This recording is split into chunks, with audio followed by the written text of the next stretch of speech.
Yeah. Lock that door. Yeah. And then stand on the other side of it until I knock for you.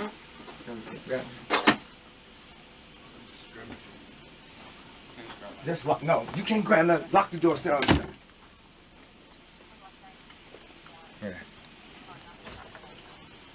Yeah. Yeah.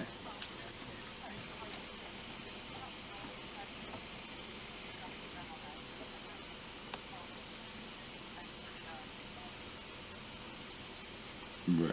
The old school shit. Yeah. Yeah. I'm doing great. I feel so awesome about the music. The album is coming out February 11th. I'm doing the fashion show February 11th at Madison Square Garden. We're dropping the album that February 12th that morning. It's like, yeah, yeah, yeah.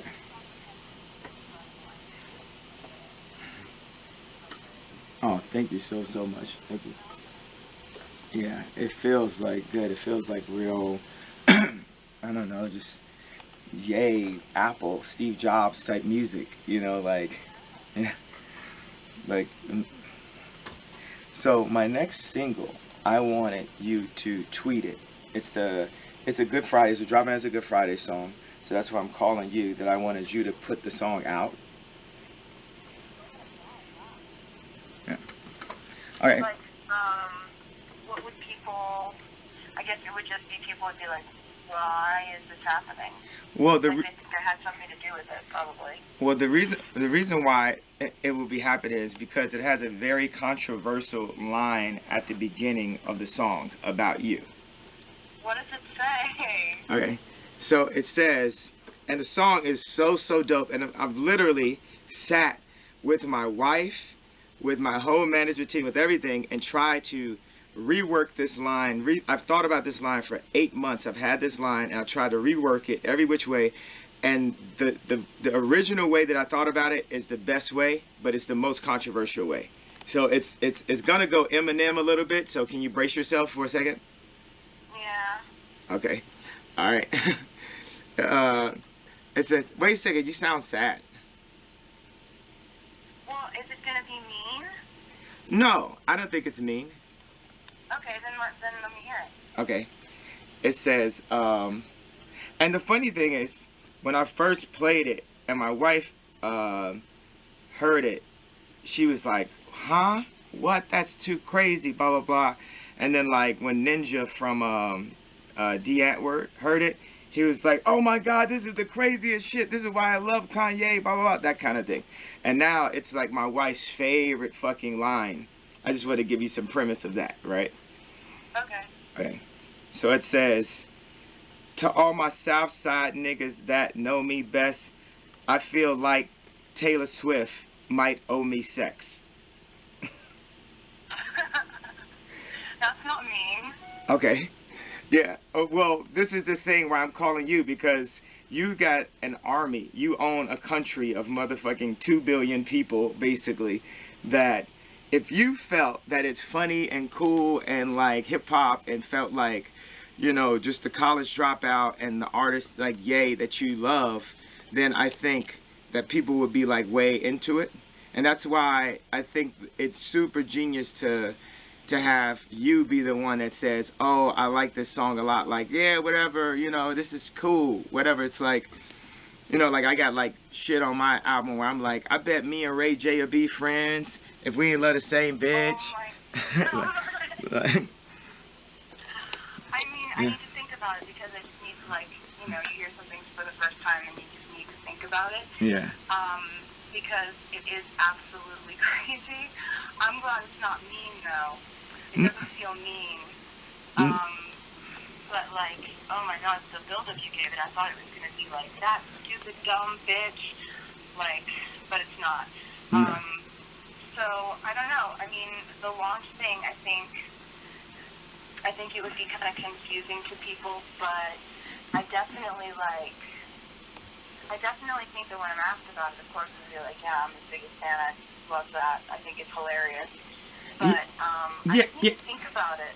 Yeah, you don't have to do the launch and any tweet. That was just an extra idea I had, like, but not, you don't, if you think that that's cool, then it's cool. If not, I mean, we are launching the shit like on just Good Fridays on SoundCloud, on the site, shit like that. But You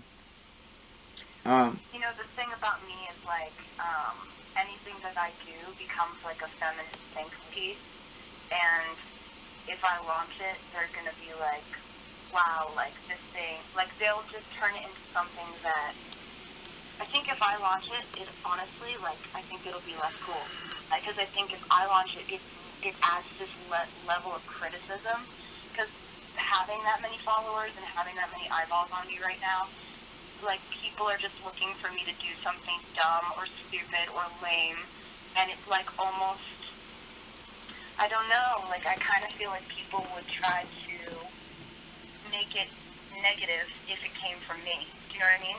yeah. I try to be super self-aware about where I am, and I feel like right now I'm like this close to overexposure. Oh, well, this one is I think this is a really cool thing to have. I know. Definitely. I mean, it's like a compliment, kind of. Yeah.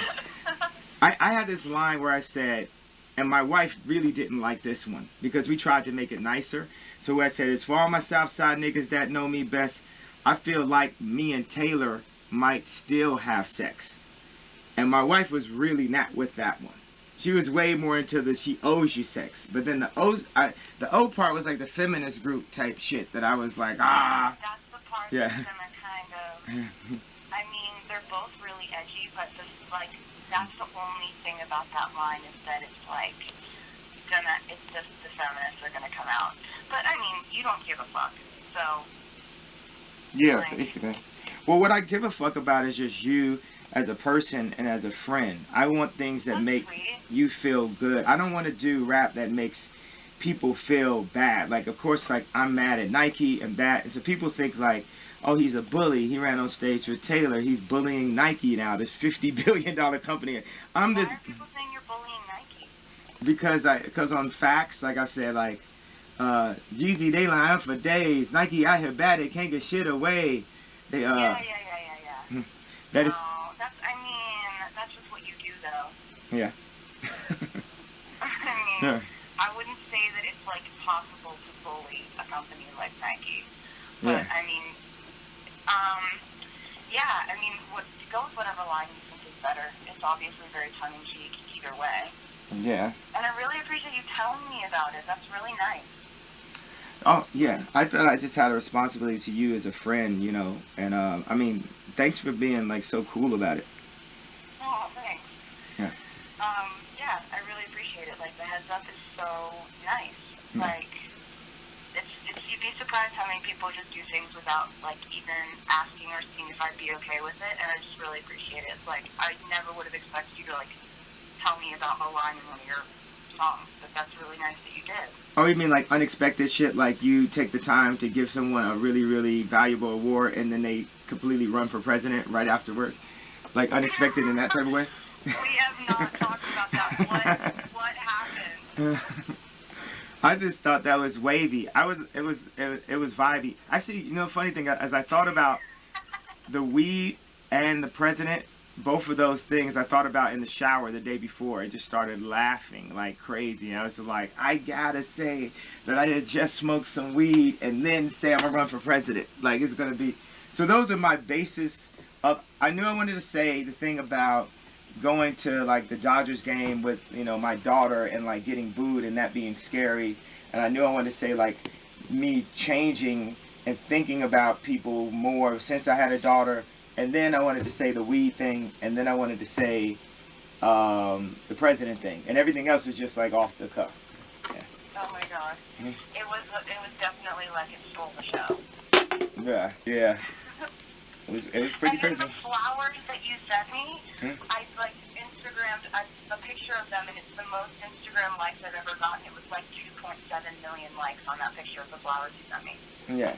It's some connection or something that I think is really important about that moment when we met on stage. It's something that I think is really important about that, like, and where humanity is going, or now where me and Kim are, and having a family, and just everything, the way Yeah. things are landing. Always, relationships are more important than punchlines, you know? Yeah, Yeah. I mean, I don't think anybody would listen to that and be like, "Oh, that's a real diss. Like she must be crying about that line."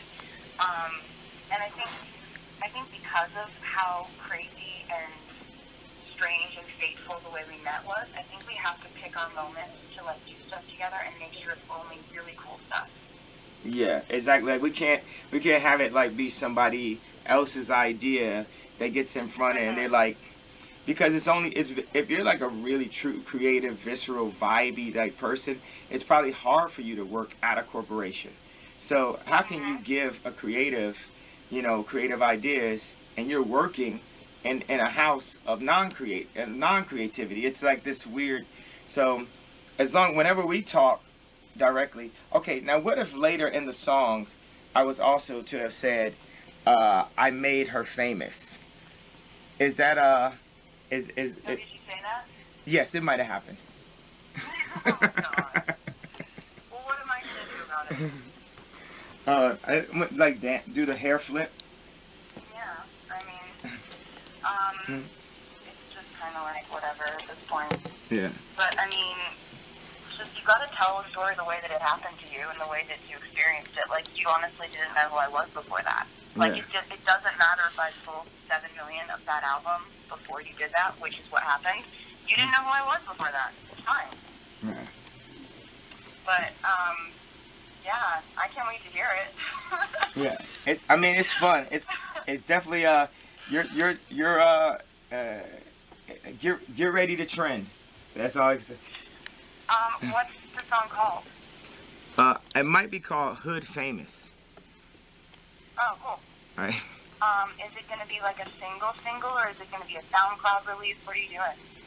Oh, this one right here is like fucking song of the year type territory. Oh my god, Yeah. amazing. Yeah. That's crazy. Oh my Yeah. god. Oh, speaking of Song of the Year, are you going to Grammy? Um. I.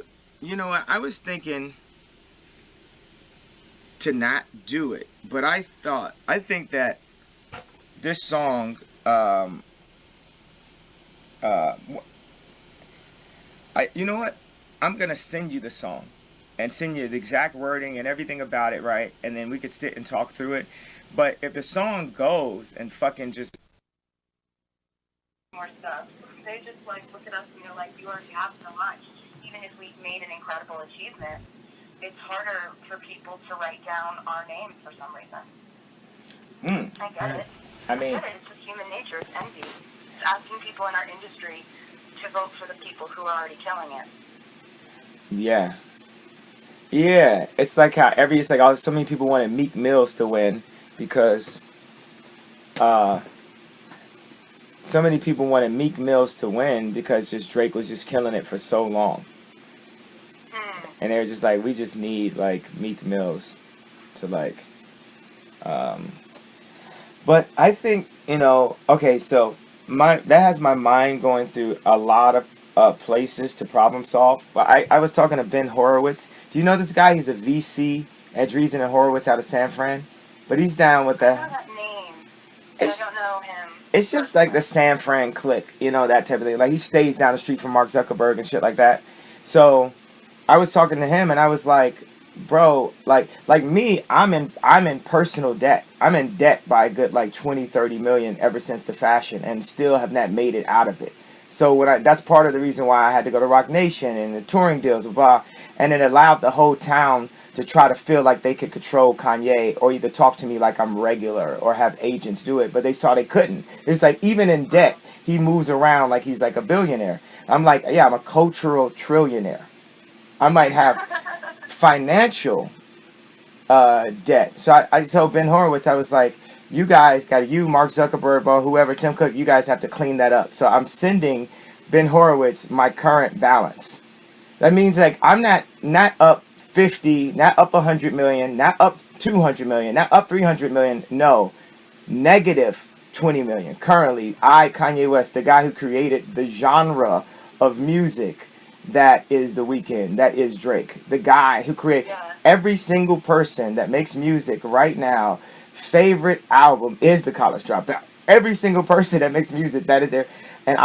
But I'm rich enough for, I have my wife, like my wife, I went into debt to my wife by $6 million working on a fucking house less than like a few months ago, and I was able to pay her back before Christmas and shit like that. So, when I talk about Nike, the idea that they wouldn't give me a percentage, that I could make something that was so tangible when Drake was just rapping me into the motherfucking trash can, that I could have something that was tangible that showed my creativity and express myself, that also could be a business that I could have a 5 times multiple on and actually be able to sell it for like $100 million, $200 billion. That was very serious. Every conversation, every time I scream at Charlemagne or scream at Sway, that was really, really, really serious. And it also was with my family. I felt like, look, if I'm just an angry black guy with some cool red shoes from Nike 5 years ago, I was going to be visiting my daughter as opposed to be living with her. It would have been like enough is enough. It wouldn't have been cool anymore, because it would have been a group of people, including my wife, that all had at least like 500, 400 million in their account. And then you get the angry black man at the party talking about, I'm the one that put Kim in the dress. I'm the one who did this. I'm that. But it never realized itself. So that's one of the things I just talked to Ben. And I'm really, because I've talked about it on the album, talk about personal debt and shit. Just the idea, like, oh shit, this dude with this fucking Maybach that makes fucking $50 million a tour still hasn't lined it up or came out of the point when AEG and Live Nation wouldn't give him a deal. The debt started after Watch the Throne, because I got no deal, but I still was doing like creative projects on my own, shooting a film in Qatar, doing a fashion show, just trying to, be very Disney, be very visceral, be creative. And I mean, I'm sure you've thought about this up and down, but I mean, is there a way to monetize Yeezys in a way that you felt would still keep them authentic, but make them into a multi-billion-dollar company? Well, that's what we're gonna do. That's what we're in the plans of. Yeah, I have no. I'm 100% gonna be like a multi billionaire. I think it's fun that I can like be like Charlie Sheen and be like, hey, like I got AIDS, like that. To me, like I told Drake that the other night. I was like, yo, Drake, I'm in personal debt. And for me to tell Drake, the fucking #1 bachelor in the world that could fucking wrap anybody into a trash can, that lives 4 blocks down the street from my wife, and like basically fucks all of her friends, that I'm in personal debt, is such a like putting down the sword or putting down the hand or showing the hand, that I don't have my poker face on with any of you guys. I'm just me. I'm just a creative.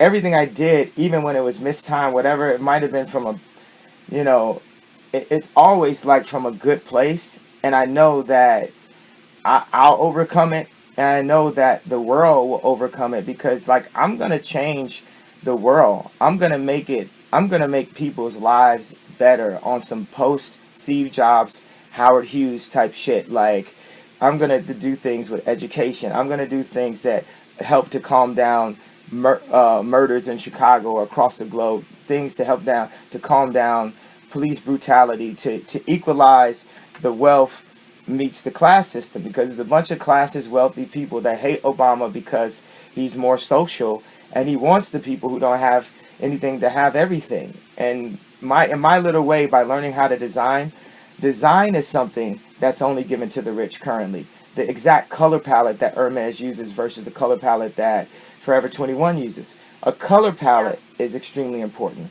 Color is important.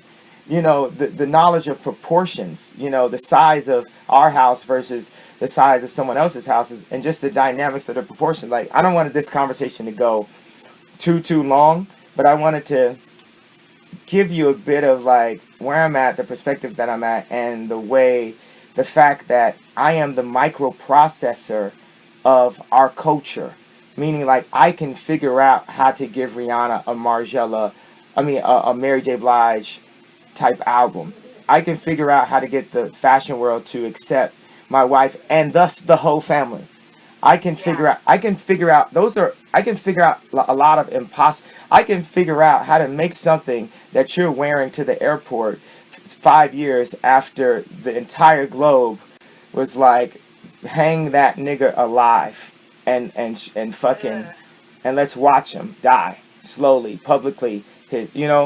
So it's a lot. I figured that out for myself. So it's a lot of shit that we collectively, with the power that you have and your fans, the power my wife has, the power that I have, that we can do to really make it where it's not just the rich getting richer, but you know, make it not just a fucking charity, not singing for Africa, change things in a way that people can experience shit themselves, a piece of the good life, you know. Yeah.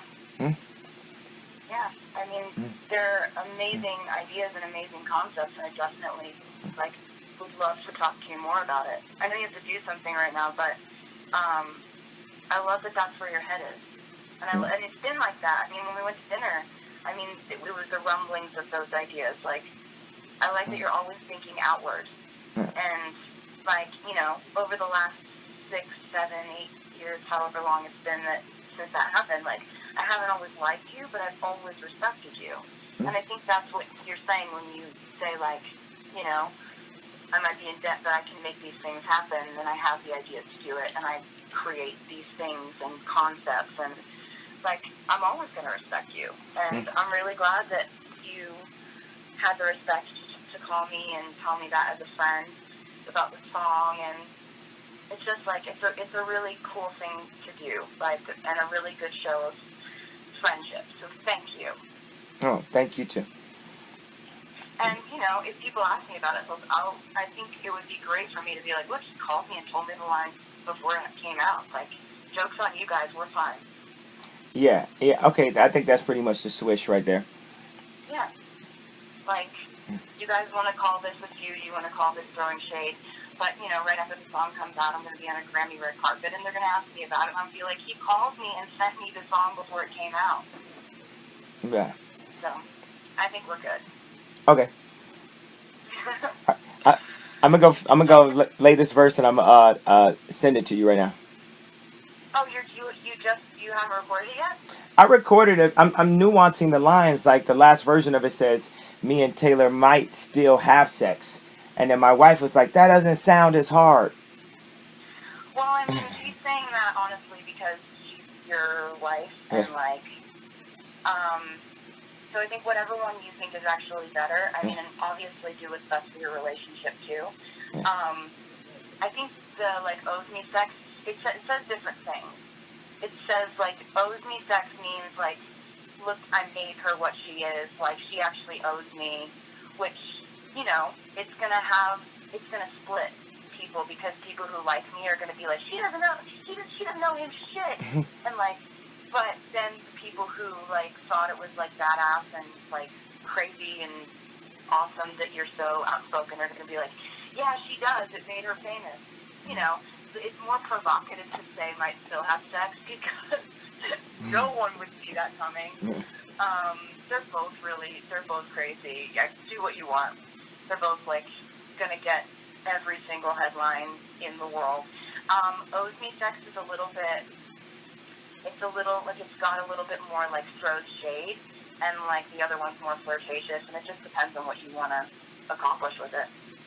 Yeah, I feel like with my wife, she probably didn't like the might still have sex. It was like, it'd be like, what if she was on a TV show, and said, yeah, I mean, me and Tom Brady might still have sex or something Do